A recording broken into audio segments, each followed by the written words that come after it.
qui a changé, c'est surtout au niveau organisationnel, au niveau du service. On a décidé de faire ce qu'on appelle un cohortage. On a splitté toutes les équipes en deux essentiellement.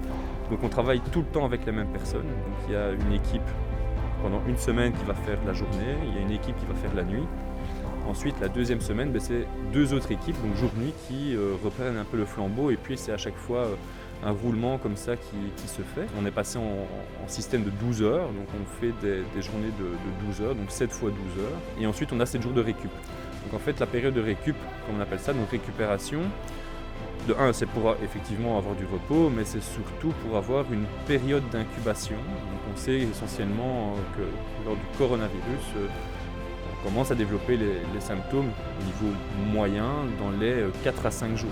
Donc en fait, cette semaine-là nous permet d'être en incubation et que si on développe des symptômes, à ce moment-là, on a toute une autre procédure qu'on met en place. Et là, à ce moment-là, on peut être écarté pour éviter justement de contaminer ses collègues.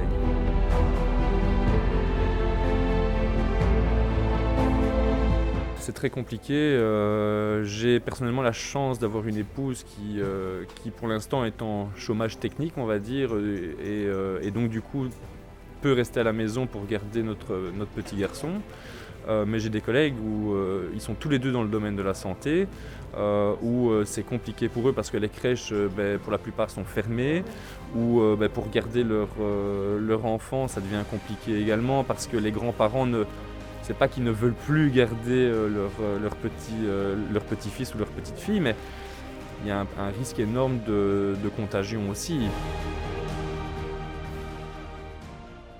Donc ce qui est dur pour moi, c'est que tout patient est suspect de coronavirus. Pour avoir un petit exemple, un patient qui vient pour une simple entorse de la cheville, au final peut devenir Covid suspect parce que, un bête exemple, il s'est vécu, il vient parce qu'il a été faire son jogging, comme c'est un peu la mode pour le moment, il s'est tordu la cheville, il vient et puis au tri infirmier, il explique c'est à l'infirmier qui s'est tordu la cheville et au final pendant son anamnèse, il ne fait que tousser.